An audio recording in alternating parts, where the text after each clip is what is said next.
Vamos conversar agora com o ex-ministro do governo Bolsonaro, ministro na época das Relações Exteriores, o Ernesto Araújo, que está ao vivo conosco. Ernesto, muito obrigado pela participação.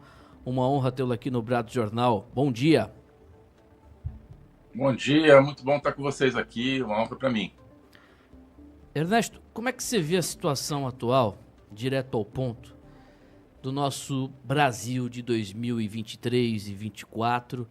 Estamos em março, outros inocentes foram presos, questão do Felipe Martins, que inclusive você deve ter trabalhado com ele, né, no governo Bolsonaro.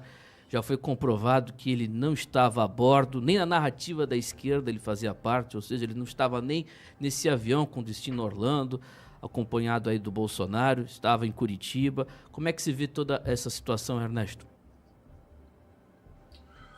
Olha, nesse aspecto, digamos, das perseguições, é a confirmação de uma ausência completa do Estado de Direito, né? A lei não é mais igual para todos, a gente está vendo que a lei é diferente para quem faz parte do sistema de poder e quem ousou confrontar esse sistema de poder corrupto em algum momento, né? E esse caso do Felipe, enfim, é um absurdo, né? É um absurdo completo. O fato dele estar preso nas condições em que está, excelente pessoa, trabalhamos realmente muito juntos, fizemos muita coisa juntos. E além disso, uma pessoa que, enfim, jamais pensou em qualquer coisa que não fosse o bem do Brasil, tenho certeza disso, né? Mas é um símbolo, né? É um símbolo que eles querem manter, digamos, mostrar, né? O exemplo. O que acontece com quem confronta o sistema? Bom, agora, vai além disso, né? Porque o que eu estou vendo justamente nesses meses, um ano e poucos meses desse governo, é que o Brasil está mudando de modelo, né? Nós já tínhamos, claro, uma indicação de que isso aconteceria, mas hoje o Brasil está mudando de modelo de governança, modelo de sociedade. Agora nós temos escancaradamente um modelo que eu tenho chamado, né, de modelo de politburo. Você tem um certo grupo de pessoas que, independentemente do poder, do ramo de poder onde elas estejam, executivo, legislativo, judiciário, e outras pessoas que não estão necessariamente nesses poderes, você tem esse grupo que manda no país, que decide daqui e dali, e a democracia, digamos, os mecanismos democráticos são apenas uma fachada para isso, né? E você tem, claro, na dimensão internacional, que eu continuo acompanhando, né, você tem uma inserção do Brasil num bloco totalitário mundial, que é basicamente um eixo da China, Rússia e Irã, obviamente com um pé, mais do que um pé, uma perna inteira na América Latina, que é o Foro de São Paulo, e o Brasil fazendo parte disso. Então, nós temos uma transição completa, né, de uma sociedade que quereria ser livre, democrática, democrática no pleno sentido, né, para uma sociedade de controle, né, uma sociedade de censura, uma sociedade de vigilância permanente, uma sociedade onde a lei é aplicada de maneira totalmente diferenciada. Portanto, não há lei. Quando a lei é aplicada diferentemente, ela não é igual para todos, não existe lei, existe apenas o arbítrio, né? Mas o que eu vejo com preocupação é de que isso é um sistema, né, e que partes importantes da sociedade, como a mídia, obviamente, né, a grande mídia, né, com exceção de vocês e de outras mídias que estão dizendo a verdade, mas a mídia, o empresariado, né, sim, os setores intelectuais, pensantes da sociedade, estão todos do lado do sistema também, né? É claro, porque eles têm benesses aí e têm, né, tem punições se eles não entrarem nisso. Então, eu vejo essa mudança completa de personalidade do país, né? O Brasil foi forçado a assumir uma outra personalidade nesse período, e aí é muito difícil realmente de mudar. Perfeito, são 10 horas e 23 minutos, estamos ao vivo entrevistando o ex-ministro das Relações Exteriores no governo Bolsonaro, o Ernesto Araújo. Ernesto, O Trump parece que vai ganhar a eleição este ano aí nos Estados Unidos. Ganhando a eleição, sendo o novo presidente, ocupando esse espaço, a direita brasileira, ou até mesmo o Bolsonaro, terá alguma vantagem com isso? Vantagem real, não é vantagem de torcida, porque eu vou ficar muito feliz, animado, mas vantagem no poder político aqui no Brasil. Alguma coisa pode acontecer? Você que já foi ministro das Relações Exteriores sabe dizer muito bem. O que você acha? Pode acontecer sim. Pelo seguinte, acabamos de falar desse tema do eixo totalitário, onde o governo Lula está colocando o Brasil. Já colocou, né? O Brasil já está no eixo totalitário. Ora, isso significa o seguinte também: nós estamos diante de um xadrez global. Não sei se é 3D ou 4D, mas hoje o jogo é, obviamente, global, é um tabuleiro único. Então, aquilo que acontece na Venezuela, no Brasil, obviamente, na América Latina, tem uma correlação com o que acontece na Ucrânia, com o que acontece em Taiwan e assim por diante. Portanto, se entrar o Trump, né, como parece muito possível, o Trump virá certamente com essa visão de um tabuleiro global onde está sendo jogado o jogo entre liberdade e totalitarismo. Biden não tem, o pessoal do Biden não tem essa noção. Eles acham que a América Latina é outra coisa, então, tanto que na América Latina eles estão facilitando a vida do Maduro, por exemplo, não vendo que o Maduro é aliado do Putin, que eles estão enfrentando na Ucrânia. Bem, o Trump vem, certamente, estive no CPEC agora, conversei com gente da equipe do Trump. O Trump virá com uma visão desse tabuleiro global. Então ele vai chegar e vai olhar, olha, como é que está o tabuleiro, né? Estados Unidos, mundo livre, né? Nós estamos aqui. Vai ver como é que está a Índia, como é que está a Austrália, como é que está a Coreia, como é que está o Brasil. Não, o Brasil está do lado dos totalitários, né? Então, o que os Estados Unidos vão fazer? Não sei, não vai ter intervenção nem nada, mas acho que o Brasil de Lula, quer dizer, não é Brasil, né? Infelizmente a gente fala Brasil, mas na verdade está falando desse sistema que está aí, que também é mais do que o Lula, né? Esse Brasil vai ser visto como aquilo que ele infelizmente é hoje, como parte de um projeto totalitário. E se os Estados Unidos realmente quiserem se afirmar como líder do mundo livre, vão levar isso em conta. Então, certamente vai haver, sim, instrumentos de pressão, a meu ver, contra a vertente de totalitarismo que está sendo implementada no Brasil, né? Pode ser através do comércio, pode ser através do mundo financeiro, através de participação em organismos internacionais, e assim por diante, né? E eu acho que haverá também uma maior caixa de ressonância, né? E aí havia a questão, em que isso beneficia o Brasil, a direita? Haverá uma caixa de ressonância maior, muito maior, para o estado de coisas real no Brasil, né? Através dos Estados Unidos, através do governo americano, nessa hipótese do Trump ganhar, já está começando isso, mas vai haver muito mais essa conscientização de uma comunidade internacional de que, olha, a gente está falando de Irã, por exemplo, um país totalitário, achando que o Brasil é democrático. Não, o Brasil está adotando um modelo mais ou menos iraniano. Outro dia eu falei disso em alguma entrevista, eu acho. Nós estamos vendo uma iranização do Brasil, onde você tem um grupo de ayatolás que manda em tudo, uma democracia de fachada, um apoio ao terrorismo, né, que é o que está acontecendo, infelizmente, e uma inserção num projeto de poder totalitário. Então, eu acho que em termos práticos de pressão, mas sobretudo em termos de conscientização da comunidade internacional, daquilo que ainda resta do mundo livre, pode ser bom sim para os brasileiros que acreditam numa volta de um Brasil decente, né? Eu acho que pode ser por aí. 10h28, Bianca Barreto. Diga lá, Bianca. Bom dia, Ernesto, tudo bom? Meu nome é Bianca Barreto. Eu gostaria de saber do senhor, não sei se me refiro como senhor, como você, mas prefiro chamar de senhor, tá? Você. Tudo bem, então. Você, como ex-ministro do governo Bolsonaro, geralmente eu sou professora e geralmente nós levantamos várias possibilidades. Achamos que devemos agir dessa forma ou de outra forma. Vamos apresentando várias sugestões para tentar salvar o Brasil dentro daquilo que nos cabe. Eu gostaria de saber da sua experiência enquanto ex-ministro do governo Bolsonaro. Sua fala certamente vai ser uma fala, a sua resposta vai ser embasada numa fala de quem conhece os bastidores da política, já que foi um meio em que você já atuou. como é que o Brasil, além de todas as experiências internacionais, como é que nós podemos trabalhar de forma efetiva para tentar evitar a iranização do Brasil, tentar evitar que esse governo totalitário se estabeleça? Estou perguntando isso porque, normalmente, nós pensamos assim, temos que formar pessoas, temos que fazer e acontecer. Só que sabemos que não é suficiente só acreditar e só formar essas pessoas. Não sei se está sendo clara a minha pergunta, mas de que maneira nós conseguimos viabilizar de fato? Acreditamos que a solução vem por meio de formação de pessoas, ok. Mas o que é que precisa conter essa formação para que ela se transforme em ações que de fato vão ajudar o Brasil a escapar aí dessa iranização?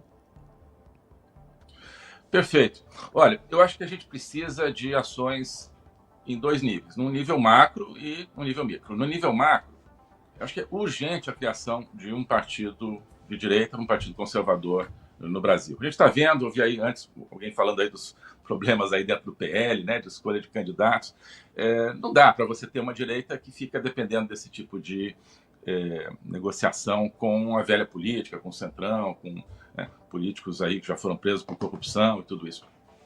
Então, você ter um partido não garante nada, né, porque é uma democracia de fachada, né, que tem mecanismos para impedir que uma entidade, digamos, de direita contra esse sistema chegue ao poder. A gente sabe disso, né? Nem precisamos entrar muito em quais são esses mecanismos. Ernesto, né? Mas, deixa eu só falar um negócio rapidinho. A gente volta 10h30. Para você que está na Rádio Ouro Negro FM, continuaremos pelo digital a partir de agora. Acesse bradoradio.com.br ou então baixe o nosso aplicativo, e também estamos ao vivo pelo YouTube, em nosso canal oficial youtube.com/bradoradio, e também no Instagram. Valeu, gente da FM, a gente continua aqui na internet. Desculpa, Ernesto, tinha que fazer o encerramento aqui para a rádio. Pode continuar. Não, imagina.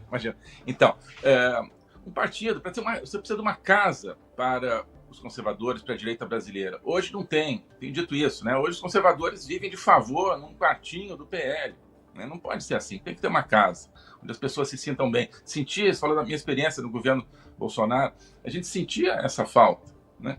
Porque você via, mesmo dentro de um governo teoricamente de direita, correntes ali que não estavam muito afins de levar adiante um projeto realmente de transformação do Brasil, e aqueles que estavam, era o meu caso, né, que queriam realmente uma transformação, a gente não tinha uma referência no cenário político, certo? No jogo político. Isso precisa acontecer. É difícil? Mas é possível.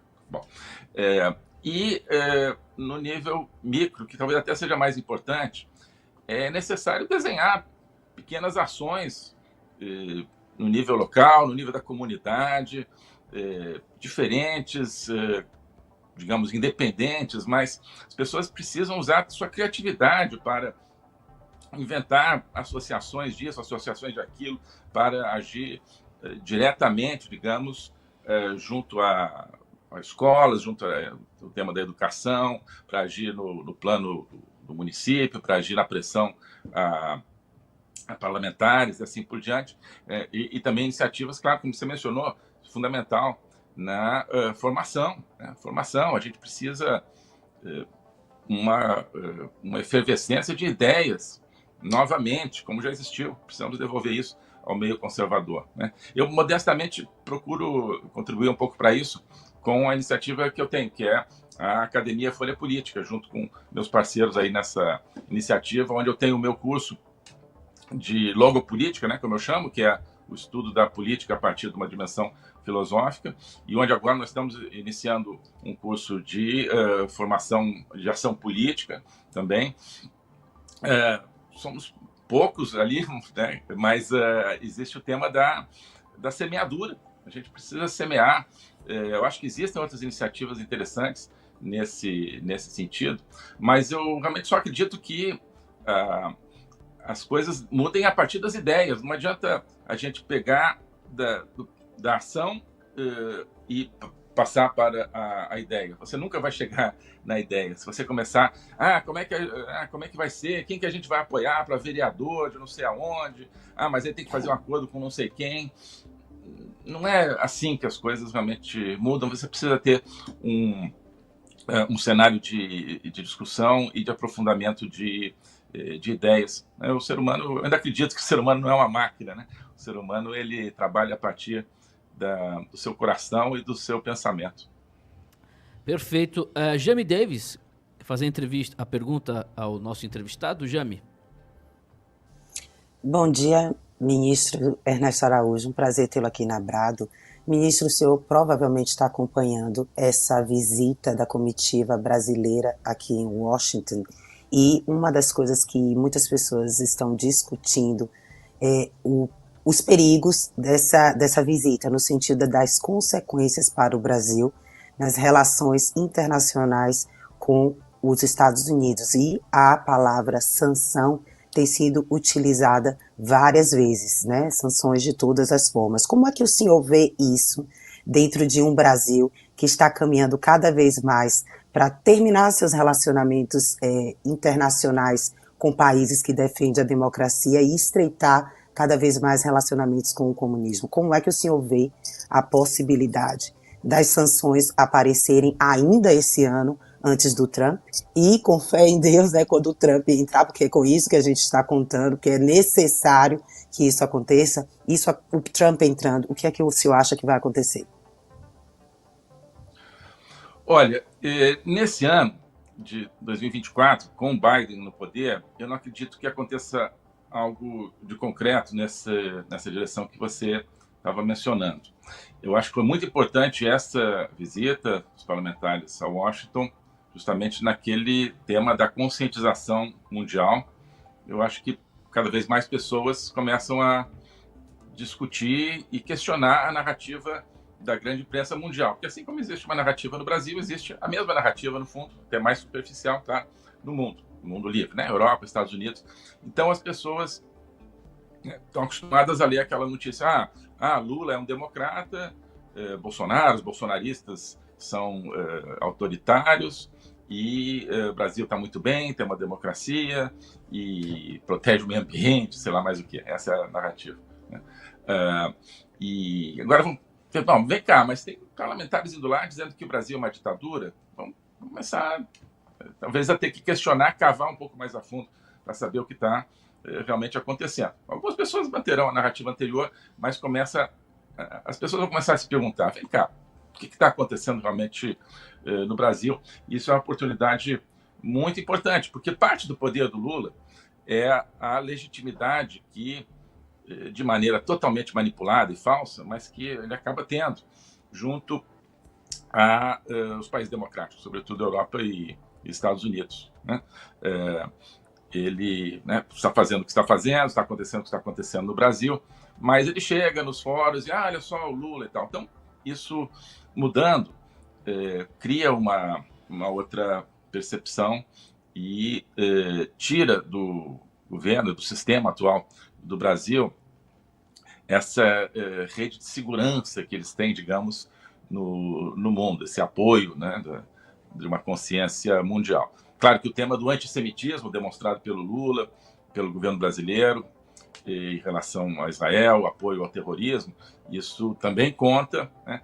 Também aí é uma rachadura nessa narrativa mundial. Vamos ver. Agora, o governo Biden, ele não vai fazer nada em relação a isso. Já deixaram claro que os aliados deles quem são, né? Eu acho que não é por acaso, não é por cegueira. Eu acho que realmente o governo Biden é muito complicado em relação à sua relação com todos os esquemas corruptos na América Latina, né? Seja no Brasil, seja na Venezuela, seja em outros lugares.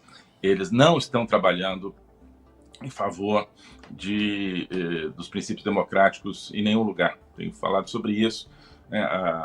As embaixadas americanas, por exemplo, não dão nenhum apoio os processos realmente democráticos, saudáveis na região, estão preocupados só em promover a agenda de gênero, por exemplo, e estão vendo a influência crescente de China, Rússia e Irã na região, sem fazer absolutamente nada contra. Então, não é por acaso. Né? Tem um desenho onde o Partido Democrata, a esquerda americana, está muito confortável com esse mundo onde a América Latina toda, não só o Brasil, se translada para um bloco totalitário. Mas, sim, com Trump eu acho que as coisas podem mudar. Não é que eu torça por o Brasil sofrer sanções, não, né? Mas existe a necessidade, sim, de que as coisas apareçam. A verdade vos libertará, né? Então, se o mundo souber a verdade sobre o Brasil, sim, isso favorece a liberdade no Brasil. Tem um aspecto. Os Estados Unidos, digamos, quisessem submeter o Brasil a sanções. Isso não é muito fácil, porque é um país democrático, né? Então, vamos parar de importar aço do Brasil, por exemplo. Não, tem milhares de empresas americanas que importam aço do Brasil como produto intermediário, que fariam lobby contra qualquer sanção. Isso não é tão fácil de impor, né? Também teria que passar, em alguns casos, pelo Congresso, se tivesse que mudar a lei, etc., né? É um país democrático, quer dizer, é completamente diferente de uma China, por exemplo, né, que politiza completamente suas relações comerciais, o que é errado, né, o que é totalmente contrário a tudo que se tentou fazer no mundo em termos de despolitizar o comércio, né? A China tem o controle central sobre todas as empresas chinesas, sobre toda a economia chinesa. O Partido Comunista Chinês tem um controle central sobre tudo, né? Então, ele pode punir ou premiar seus amigos totalitários de uma maneira ou de outra. Os Estados Unidos não tem essa faculdade. Então, quer dizer, em certos casos, muito extremos, lógico, podem cortar o acesso do país ao sistema financeiro internacional, como fizeram com a Rússia, por exemplo, né? Mas eu ainda acredito que a importância realmente de um governo Trump será mais na dimensão da formação de imagem, né? De uma imagem correta sobre o que está acontecendo no Brasil. Perfeito, são 10 horas e 41 minutos. Tiago Martins está conosco também, nosso comentarista. Vai lá, Tiago, manda brasa. Bom dia, ministro. Obrigado pela participação, é uma honra ter o senhor aqui. O que a nossa amiga perguntou é o que eu ia perguntar, mas vou estender um pouquinho mais. Em relação à influência dos Estados Unidos no Brasil, se de fato a saída dos nossos parlamentares até lá poderia surtir algum efeito. Eu disse que pelo alinhamento do governo Biden, não. Mas se o Trump ganhar, quais seriam as ferramentas que o senhor acredita que o Trump usaria para dar um pouco mais de atenção ao Brasil e ajudar o Brasil a sair desse estado aí de instabilidade jurídica inicial que caminha para uma censura, uma ditadura aqui no nosso país? Quais ferramentas o Trump usaria? O senhor imagina que ele usaria pelos tratados que nós temos? Olha, vamos lá. Por exemplo, tudo que tem a ver com a dimensão de defesa, né? Nós atingimos muita coisa nessa dimensão de cooperação em defesa durante o governo Bolsonaro. Por exemplo, a inclusão do Brasil como aliado preferencial extra-OTAN dos Estados Unidos. Isso não é apenas declaratório. Isso tinha consequências, poderia ter consequências muito positivas em termos de acesso do Brasil às Forças Armadas brasileiras a armamento, a tecnologias militares, tecnologias de treinamento, tudo isso dos Estados Unidos. Infelizmente, acho que isso foi pouco aproveitado mesmo durante o governo Bolsonaro. Depois, em 2020, começo de 2020, quando houve, enfim, essa questão da OTAN foi na visita de 2019. Depois, na visita que o presidente fez em 2020, que teve uma excelente conversa com o Trump lá em Mar-a-Lago, né, na casa do Trump, mostrando que o Brasil era um aliado realmente especial dos Estados Unidos, porque não é todo chefe de Estado que o Trump convidava para Mar-a-Lago, muito pelo contrário. Dali resultou outro acordo na área de defesa, que foi assinado naquele momento, e nessa parte de tecnologia, especificamente de defesa, que abria acesso para que empresas brasileiras, produtoras de equipamento militar, tivessem a possibilidade de participar de um mercado de cerca de 200 bilhões de dólares de compras militares. Claro, não teriam acesso, quer dizer, não conseguiriam esse mercado todo de 200 bilhões, mas essa é a dimensão, né, que esse acordo dava acesso, né? Essas iniciativas muito possivelmente desapareceriam, porque aí sim, como tem a ver com defesa, com segurança, é mais fácil o governo americano cortar esse tipo de iniciativa. né, mais do que na parte do comércio civil, digamos assim. Então, haveria essa perda de um acesso extraordinário, na verdade, que nós tínhamos conseguido.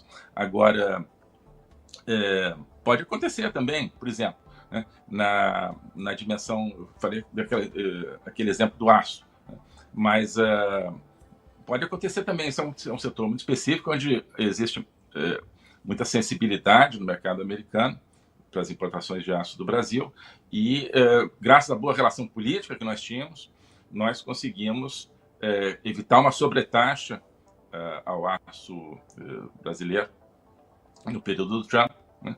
E depois até, mesmo o governo Biden, só foi depois que eu saí, mas o presidente Bolsonaro, numa ida aos Estados Unidos, conseguiu, no fundo, a retirada completa de uma sobretaxa que existia. Isso aí pode voltar. Mas isso, eu acho que afeta um pouco menos, porque é um setor mais específico. Agora, enfim, vamos talvez perder cotas de açúcar, que o Brasil tem no acesso ao mercado americano, né, já afeta, então, outro setor. Nós conseguimos, inclusive, ampliar essas cotas de açúcar em final de 2020, né, beneficiando bastante esse setor. Curioso porque, na época, o setor do açúcar brasileiro falou, duvido que você consiga, porque eu estava negociando isso, né? E aí conseguimos lá uma cota razoável, vendeu uns 40 milhões de dólares na época, né? E o setor do açúcar tinha me falado assim, se você conseguir uma cota maior, a gente faz uma estátua para você. Estou esperando essa estátua, né? Mas tudo bem. Isso tudo acaba, essa perspectiva de uma negociação positiva desse tipo acaba. Mas eu acho que sim, há coisas concretas que podem prejudicar, sim, setores específicos do Brasil. Isso, sim, pode ajudar a despertar. Existe esse setor-chave no Brasil que a gente esquece, que é o empresariado, que está muito ligado ao sistema corrupto dominante hoje no Brasil, né? É um sistema que está muito confortável com o sistema. É um setor que está muito confortável com o sistema dominante, que está criando oligopólios, que está criando monopólios, que está acabando com a pequena empresa e a média empresa, né? Esse setor talvez precise realmente levar uma sacudida. Falar assim, olha, nós vamos perder com a continuação de um regime como aquele que existe hoje no Brasil. Então, tudo isso pode se somar, né? Não vai ser, talvez, a única coisa. Os brasileiros, a gente precisa se mexer. Mas eu não conheço nenhum caso de um país que tenha caído numa ditadura, de fato ou de direito, como o Brasil está caindo, que tenha saído dessa ditadura sem o apoio de uma pressão internacional, né? Sobretudo um país grande como o Brasil. Você precisa sempre de dois fatores para sair de uma ditadura. Você precisa de uma mobilização interna e você precisa de um apoio externo do mundo livre. Então, a gente precisa caminhar nessa convergência. Perfeito, são 10h47. Ernesto, gostaria de te agradecer pela participação, excelente entrevista. Espero você mais vezes aqui na Brado. Muito obrigado. Muito obrigado a vocês, parabéns pelo seu trabalho, obrigado pela oportunidade de falar com vocês e com o seu público aqui. Eu que agradeço, Ernesto. Um grande abraço.